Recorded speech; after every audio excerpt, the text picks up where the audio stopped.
Hello friends, thank you so much for joining me today. My name is Diane and I'm going to be walking you through how to create natural painterly textures using a palette of mostly neutrals in chalk pastel. Let's get started.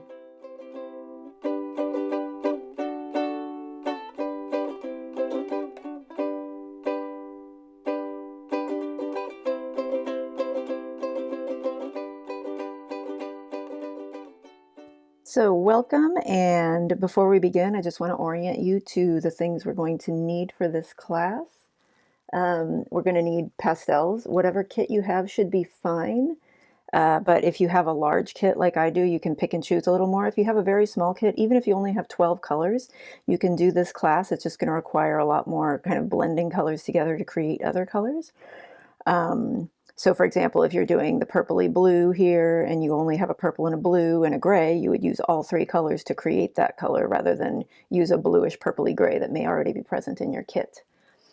You will need a piece of paper to draw on. It's preferable to have a rag or cloth nearby to wipe your fingers on because chalk pastel can be a little dusty.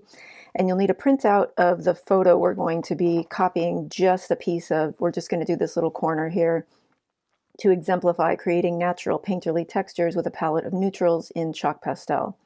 So this painting is by Alfred Sisley, and it's called, forgive my lack of French knowledge, but it's called Snow at Louveciennes, I think. I don't know if that's how you pronounce it. I'm doing my best. It's a detail from that painting done in 1878, oil on canvas, and you can see it written below on the bottom of the screen so that you can pause the video and go look it up on the internet, download it, print it, and have it for your own personal reference for this video. So once you have all of that set up, we can get started. And the first thing we're going to do is just color with a little bit of white, actually kind of a lot of white. So as you can see, pastels that have been used are usually a little bit dirty. So just color on one side of your paper that you're not going to use, or a piece of scratch paper if you have one, to make sure it's relatively clean. And then you're going to color just a large area of white. And I'm kind of using a side of the pastel because it just goes a little quicker. I apologize if you can't see this very well because I am coloring white on white paper, but I'm not pressing very hard. I'm just kind of putting white over everything as to have a presence of it as a base, and that way when you put your other colors on, they blend more easily and they adhere more easily. Once you've got the white on there, just use one finger and go around and rub it all in to get it blended. Just somewhat, it doesn't have to be perfectly blended, and get rid of the dust. You can blow off the dust or you can shake it off into a nearby trash can. Either way or both is fine. If you blow it off, just know that your area is going to get a little dusty. That's fine. So now that we have our base in, we can start kind of carving out sections. So I'm not going to even draw anything here because this is really just about a color study. So it's not going to be identical to this. It's just approximate. So we're going to start by using gray because gray is very present in both the wall, in the bottom of the snow, in the tree. So we're going to just kind of use the gray to define some shapes. So let's say there's the wall, there's the edge of the wall, and here's the top edge of the wall. The bottom edge is going to go off at more of a severe angle. The top is going to be slightly less slanted, and then the very top edge here is going to be pretty straight across, so something like that. From there we can just color. So I'm using the gray to go up and down because that's the direction of the fence boards. And then on the snow I'm going to use the same color, but I'm going to color in circles because that's much more kind of billowy looking. And as I go out into the white, I'm coloring lighter and lighter and lighter. For the part of the tree that's in the background, I'm going to put a layer of gray down as a base, and I'm going to just sort of use the gray also to outline the trunk of the tree as it sticks up beyond that fence area. And I'll use it to sort of define the bottom edge of that main branch on the left. Something like that. You could also choose to draw in the tree in pencil if you prefer, if you want to be a little bit more precise, but for the sake of a color study, this is perfectly adequate. So I'm going to blow off the dust and then use my finger to blend. So in chalk pastel, you can often use your finger to blend. That's a great way to approach, especially base colors. And you can see here, when I'm blending this gray, it doesn't blend as well as up here, and that's the difference between where I put the white and where I didn't. So you can see how much more smooth and creamy the blend is up in the white area. On the fence, I'm going to blend vertically.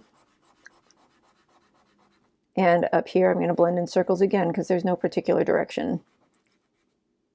And just sort of soften those areas a little bit. And then wipe my finger off. So that's a good base. On the right of the fence here, we have this golden color. So I'm going to use this sort of yellowy mustard color. Again, if you have a very simple kit, just start with a very, very light coat of yellow and put a little bit of brown and white over it. So I'm going to go something like this, just a few vertical thick strokes, and then blend that with my finger.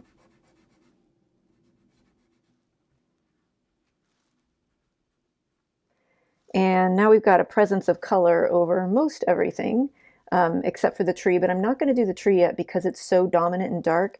And I want to finish the not details, but the branches and leaves around it so that I don't have to worry about smearing or not smearing the tree when it's colored in. So I'm going to do that fairly close to the end. For right now, I'm going to get kind of a dark bluey purple color. And this is really, really dark, but you can see its main attribute is that it's a kind of gray, blue, purple. So I'm going to use this to start putting in texture under the tree. And I'm just randomly using the thick side of the pastel. There's a corner and there's a thick side. Use the thick side because you want your strokes to be not very linear, not liney in nature. And just put in a bunch of dabs and dots. But do make sure to get all the way down to the edge of the fence, all the way up to the edge of the tree with some of them. Otherwise, what happens if you don't do that, if you just put some spots in, is you end up with a little bit of a gray halo around the tree and it looks sort of outlined. So really make sure you get a few of those dabs right up next to the tree.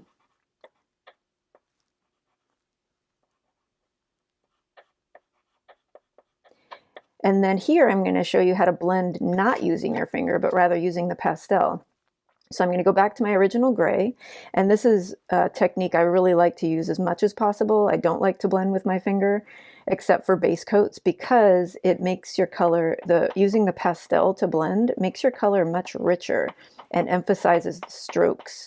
So since we're copying an oil painting here, we want to try to make it look strokey, like the word is painterly actually, but try to emphasize the look of paint strokes. And to do that, I'm making individual strokes. I'm not coloring in one direction or another. And I'm pressing pretty hard with those individual strokes to really get it to soften. Let me zoom in a bit right here so you can see a little bit better what I'm doing.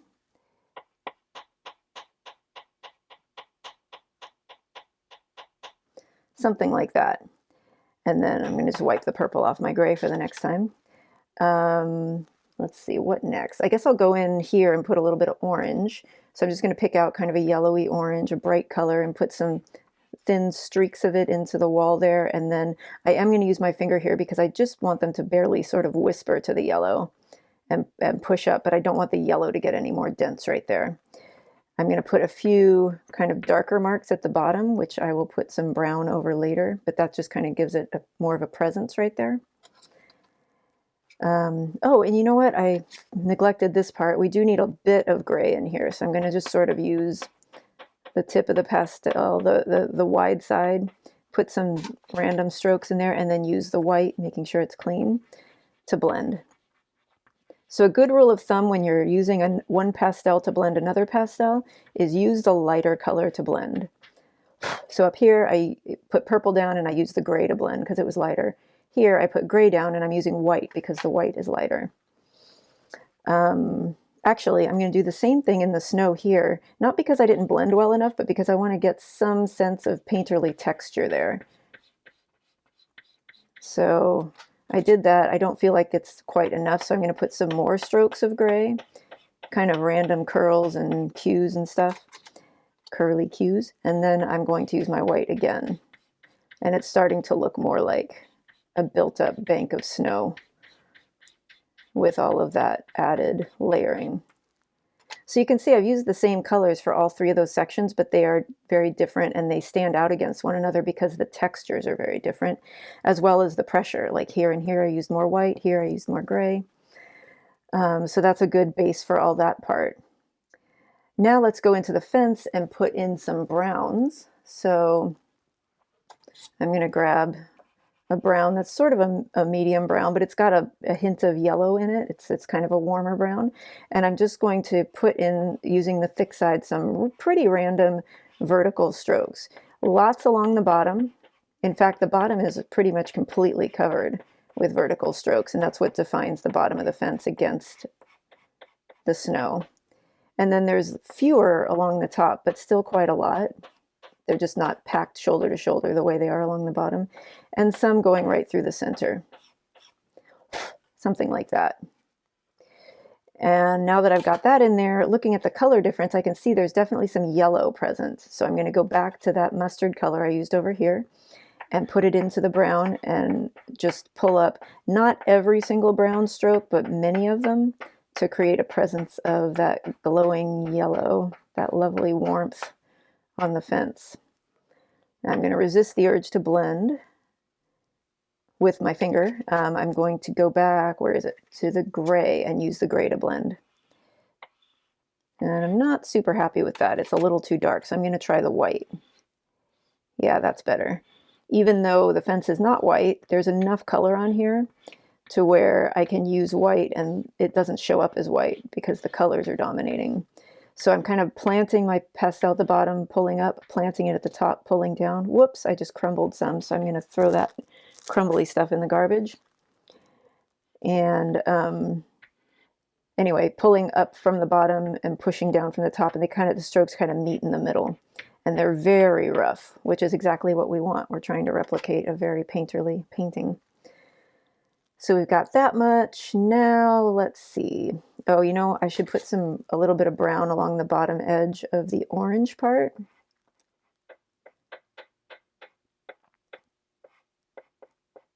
And I'm just going to dab that with my finger because I don't want to add any more yellow or orange to it, at least not at this point. And now I think I can go back into here and get a little more serious with the dark bluey purples.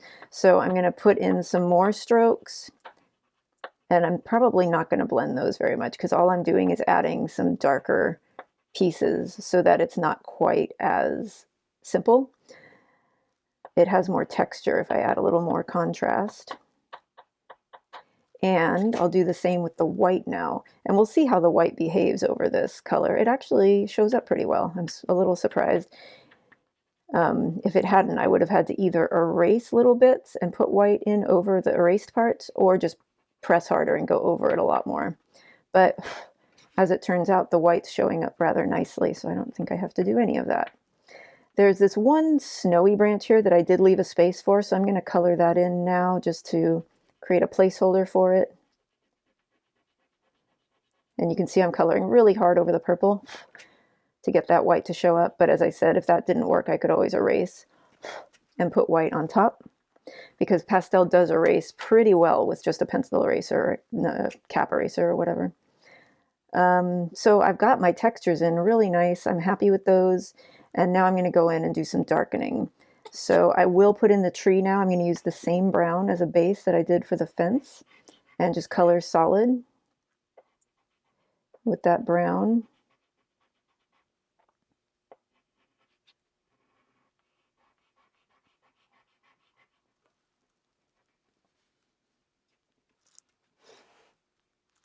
Sorry, I just realized I was going off the page a little bit.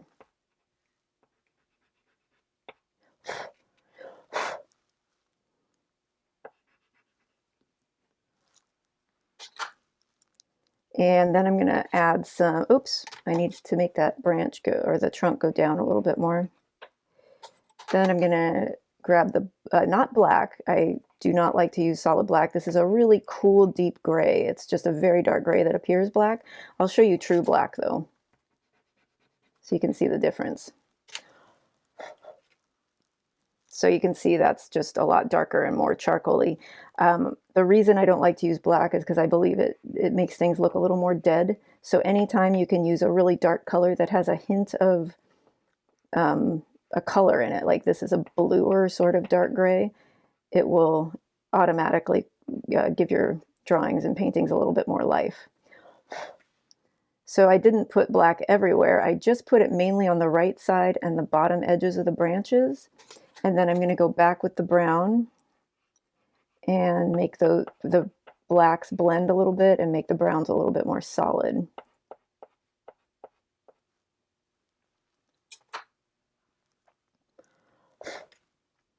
I'm going to go back with the white here and put a little bit just along the base of this tree trunk, just to soften it into that fence a little bit. And then I'm going to take the black again and go into the fence.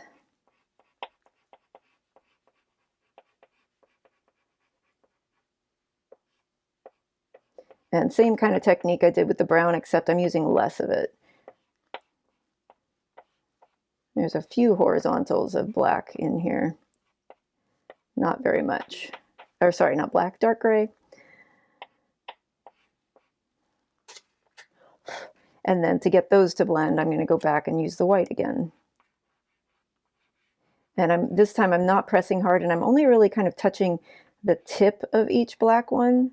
I'm not going all the way to the base, because I kind of want the base where the black starts, where the dark gray starts, to be a little bit darker. So I'm just using the white very lightly as a way of blending, kind of pulling the colors down from the top and up from the bottom. Here, I'll just go over the whole thing. And then I'm just going to look at it. It looks like I could use, oh, I forgot those orange kind of horizontal strokes here, which you may choose to leave out if you want. It's up to you. I'm going to wipe my fingers because they're dirty and just sort of dab at those a little bit. And then I'm going to add, I need a little bit of snow over this branch to make it look like it's believable, because if that branch was really there, it would be covered in snow. A little bit right here too. And create kind of an angle with it, because I don't want it to be just a perfectly smooth curve. And there we go. So you can, mess with it as much as you want to kind of adjust the colors, play with the textures, but that's just a basic tutorial on how to create natural painterly textures with a palette of mostly neutrals in chalk pastel. I hope you enjoyed it, and I hope you have a beautiful rest of your day.